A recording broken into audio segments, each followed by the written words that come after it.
राहुल गांधी जी ने तो माहौल बनाया, भारत जोड़ो यात्रा से भी माहौल बना, उसके बाद 5 सीटें भी आई कांग्रेस का, लेकिन जो मैं दोबारा से कह रहा हूं, जिन लोगों को इंचार्ज बनाया गया, जो कुमारी शैलजा जी, लेकिन उन पे Rahul Gandhi here, Rahul Gandhi assembly polls, he is asking assembly elections के अंदर राहुल गांधी की क्या पोजीशन थी and what is your reaction to it? नहीं, उन्होंने तो माहौल बनाया, लोग राहुल गांधी जी को सुनने आ रहे थे, उन्होंने पूरा माहौल बनाया, उनके लिए एक फेवर भी था।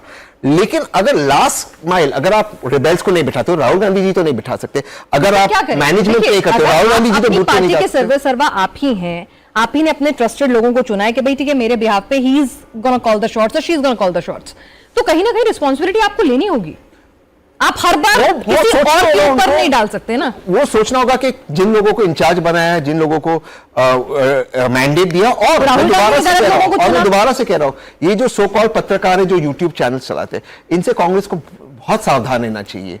ये दो चीजों से कांग्रेस को सावधान रहना चाहिए। लेकिन तो राहुल गांधी ने क्या गलत लोगों को चुना? नहीं, बात उनकी, राहुल गांधी ने गलत मुद्दे चुने। मैं जो लोग वहां पर थे उनकी कैपेबिलिटी पे सवाल उठा रहा हूं। मैं तो राहुल गांधी के मुद्दे चुनने के लिए राहुल गांधी ने अपने आप चुने, ठीक है, अपने मुद्दे जो लेकर गए, नैरेटिव बनाया। खड़गे जी होते हैं, वो हाई कमांड चुनता है ना। तो राहुल गांधी को कोई ये थोड़ी कह सकता है जाके ये बोल दो, लास्ट कॉल तो उनकी होगी, वो तो ड्राफ्ट फाड़ देते हैं, इतने असर्टिव लीडर हैं वो तो बिल के ड्राफ्ट फाड़ देते हैं। बट अब वही हो रहा कि जो लोग ने अब जीरो कांग्रेस हो गए, पंजाब में हार गए, अब यहाँ पर हार गए, टिकट का डिस्ट्रीब्यूशन कुमारी जी कह रही है, कुमारी शैलजा जी कह रही है, क्या हुआ टिकट डिस्ट्रीब्यूशन का, तो उस पर देखना होगा, उस पर बातचीत करनी होगी, उनको इंट्रोस्पेक्ट करना होगा, राहुल जी को करना होगा, राहुल को करना होगा, राहुल जी को भी करना, पूरे पार्टी को करना होगा, ऑफ कोर्स करना होगा। हरियाणा टू विन, और इसका असर महाराष्ट्र में होगा, ऑफ कोर्स वो करना। बिल्कुल, प्रियंका चतुर्वेदी ने तो कह भी दिया है कि भाई जहां पर आमने सामने का मुकाबला होता है ना, कांग्रेस कमजोर पड़ जाती है। उद्धव ठाकरे को बनाए मुख्यमंत्री, इंडियन हाथ के नीचे एमएलए चले गए, उद्धव ठाकरे जी और आदित्य ठाकरे बने। एक आदित्य ठाकरे आपकी पोजीशन तो कमजोर होगी, सिंगल लार्जेस्ट कांग्रेस बनेगी या बीजेपी बनेगी, वो उनकी पार्टी तो बने,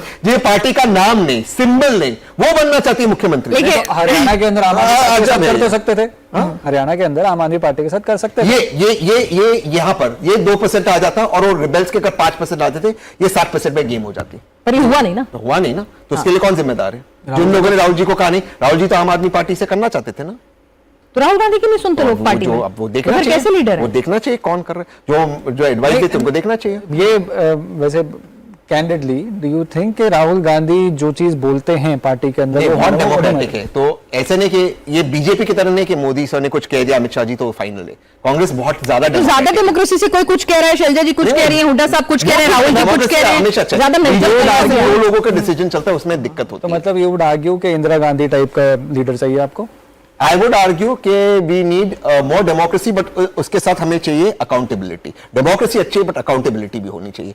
बीजेपी की तरह नहीं होना चाहिए सिर्फ दो लोगों का। नहीं, तो बीजेपी में डेमोक्रेसी और अकाउंटेबिलिटी है ना। डेमोक्रेसी अगर धर्मेंद्र प्रधान ने परफॉर्म किया है, उन्होंने परफॉर्म, तो वो उनको बधाई देना चाहिए। और अगर बहुत सारे लोग जो प्रवासी थे हरियाणा के अंदर जिनकी ड्यूटीज लगी थी, उन सबने परफॉर्म किया, उनकी अकाउंटेबिलिटी थी, तो दैट इज गुड। बट इसका मतलब ये नहीं डेमोक्रेसी है। Why would you say that कि डेमोक्रेसी नहीं है? दो लोग फैसला करते हैं, दो लोग का फैसला जो है वो आप ये कैसे मान सकते हैं कि दो लोग का फैसला गलत है, सही है? वो रिजल्ट्स आपको दे रहा है। You are failing consistently. Rahul Gandhi results और डेमोक्रेसी में कोई तालमेल नहीं। I would prefer democratic setup with good results. नहीं, लेकिन तो गुड रिजल्ट्स नहीं आए ना। देखिए ये तो आपके लिए बिल्कुल जिसे कहते हैं प्लेटर पे, मतलब ये जो था एंटी इनकम्बेंसी भी थी, जो आपने मुद्दे आप कह रहे हैं कि सही उठाए हुए थे, माहौल भी आपके फेवर में था, उसके बाद भी अगर जो लोगों को भेजा गया दिल्ली से हरियाणा और जो लोगों ने डिसीजंस लिया, उन्होंने भेजने वाले भी तो राहुल गांधी थे ना। Another thing I'd argue otherwise कि बीजेपी के अंदर डेमोक्रेसी नहीं है। बीजेपी इज अ पार्टी जो रात के 10 बजे भी अगर मिलना हो, मंत्री को मिलना हो, पार्टी प्रेसिडेंट को मिलना हो, उसमें साथ बैठ कर डिस्कशन होता है, जैसे पंचायती एक माहौल होता है। चलिए शहजाद कुछ उस पर कहना चाह रहे हैं।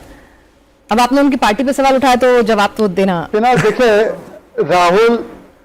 राहुल गांधी की डेमोक्रेसी का तो मैं भुक्तभोगी हूं। शायद तहसीन, वैसे तो हम लोग जन्मे एक ही परिवार में हैं, पर वो भूल जाते हैं कि कितनी डेमोक्रेसी है कांग्रेस में, उसका मैं स्वयं भुक्तभोगी हूं। कि मैंने बोला राहुल के पास काबिलियत नहीं है ब्लॉक का अध्यक्ष बनने की, उसको राष्ट्रीय अध्यक्ष मत बनाओ। आज मैं सही साबित हो रहा हूं।